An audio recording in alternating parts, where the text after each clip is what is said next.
अपने बेबाक बयानों के लिए चर्चा में रहने वाले भाजपा के राष्ट्रीय महासचिव कैलाश विजयवर्गीय ने बड़ा बयान दिया है।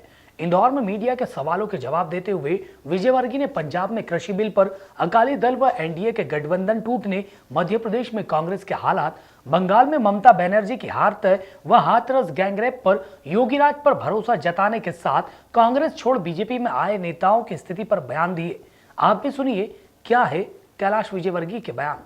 खुद मंच से बिल को लेकर विरोध करने लगे, कई जगहों के भाषणों में देखा जाए। हालांकि पंजाब के अलावा पूरे देश में कहीं भी इस तरह का विरोध प्रदर्शन नहीं देखा जा रहा है किसानों। पंजाब में भी इसलिए हो रहा है कि पंजाब में कुल किसानों पर अपनी उपज को बेचने के बाद जो टैक्स लगता है वो 8% लगता है और वो मंडी के एरेना में लगता है और वहीं से राजनीति प्रारंभ होती है। तो वहाँ राजनीतिज्ञों का एक बहुत बड़ा नुकसान होगा कि उनका 8%, क्योंकि वो बाहर भी बेच सकेगा, वो मंडी पे आएगा ही। किसानों को मंडी से मुक्ति दिलाई, किसान अपना माल कहीं पर भी बेच सकता है, मंडी भी रहेगी, एमएसपी भी रहेगा। यदि उसको उसकी प्राथमिकता है कि एमएसपी भी मुझे मंडी में बेचना तो बेच सकता है। पर यदि उसको उज्जैन का कोई किसान है और नीरज बाबू ने बुला लिया कि भाई मैं तुम्हारे पूरा सामान खरीदूंगा, एमएसपी 3000 की, मैं आपको 3200 दूंगा, तो नीरज जी के आगे बेच देगा, उसको कोई टैक्स नहीं लगेगा, एक नया पैसा टैक्स नहीं लगेगा। तो टैक्स के एरीने से किसानों को बाहर निकाला है, किसानों को चारों तरफ उसमें लाभ ही लाभ है, कहीं पर भी हानि नहीं। और इसलिए जो लोग भी इस बिल का विरोध कर रहे हैं वो किसान हितैषी नहीं है, वो सिर्फ राजनीति कर रहे हैं, वो देश के हित में नहीं सोच रहे। मेरा सीधा आरोप लेकिन शिरोमणि अकाली दल वो बहुत बोना कर दिया, बहुत छोटा कर दिया, क्योंकि देश का अहित कोई पसंद नहीं करता, कोई बर्दाश्त भी नहीं करता। और इसलिए वो सब लोग जो सिर्फ कुर्सी के लिए राजनीति करते हैं, दल के लिए राजनीति करते हैं, आज देश के अंदर देश की जनता ने उनको संकुचित कर दिया। और मैं दावे से कह रहा हूँ, मैं बंगाल में रहता हूँ ज़्यादा आजकल,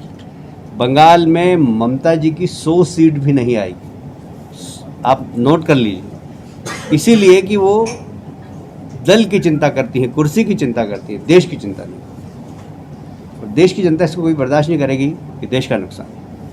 आगामी चुनाव तक आप नहीं रहेंगे, जिम्मेदारी आपकी आएंगे जाएंगे, दोनों जगह की जिम्मेदारी है। दूसरा ये था कि जो संभावित उम्मीदवार है उन्हीं को टिकट मिली है, कुछ फेरबदल हो सकता है। अभी तो शाम को आज चुनाव समिति की बैठक पता लग जाएगा। क्या कोई असंतोष है जो कांग्रेस से भाजपा में ज्वाइन किए हैं, अभी 22 लोग के बाद में कुछ और नए लोग आए, उसमें भाजपा के अंदर कोई असंतोष है, ऐसी खबरें आ रही है? पहले था, अब समाप्त हो गया, क्योंकि ये बात सही है कि लंबे समय तक जिस व्यक्ति के खिलाफ आप संघर्ष कर रहे हो वो आपके दल में आ जाए और आने के बाद उसके लिए आप काम करो, तो इसके लिए एक माइंडसेट तैयार करना पड़ता है। पर हमें समय बहुत मिला, कार्यकर्ताओं में थोड़ा असंतोष था और असंतोष समाप्त हो गया, सब कार्यकर्ता लग गए। लेकिन दीपक जोशी जैसे नेता अपना शक्ति प्रदर्शन करते हैं, गाड़ियों के साथ में भोपाल तक पहुँचते हैं, तो इससे क्या माना जाए? बोला गया था उनको कैसा करो, पार्टी हित में, ठीक है। कंट्रोल नहीं होता, यदि योगी जी का कंट्रोल नहीं तो समझ लीजिए फिर दुनिया में कोई भी व्यक्ति कंट्रोल नहीं कर सकता। बहुत स्ट्रिक्ट प्रशासक हैं वो, अच्छे पॉलिटिशियन हैं, मैं व्यक्तिगत रूप से उनको जानता हूँ। जिस तरीके से कड़क निर्णय उन्होंने लिए हैं अपने राज्य में, कोई दूसरा राज्य उसका उदाहरण नहीं है। और इसलिए मोदी जी की योगी जी की प्रशासनिक क्षमता पे प्रश्न चिन्ह नहीं उठाना चाहिए। मतलब डीएम पर उसका जो आचरण रहा वो खुलेआम चैनल पे भी दिख रहा है, स्क्रीन पर भी दिखा है। आईपीएस एसोसिएशन ने आरोप लगाया है कि सिर्फ पुलिस वालों पर कार्रवाई की गई, डीएम पे कार्रवाई क्यों नहीं की, जबकि वहाँ पर खुलेआम है कि डीएम ने कहा हमें रात में वहाँ चौ जलाने का, एसपी और डीएम ने, तो एसपी पे कार्रवाई की, डीएम पे कार्रवाई क्यों नहीं, प्रशासनिक अधिकारी पे कार्य क्यों नहीं? देखिए, अब इस पे अपन बहुत ज़्यादा बहस यहाँ पर करें, क्योंकि इस पर सीबीआई जांच के आदेश हो गए और सीबीआई इस पे दूध का दूध पानी का पानी निकाल देगी। सुशांत सिंह का खूब चला, आपके मीडिया वाले भी लगातार 3 महीने से दिखा रहे हैं।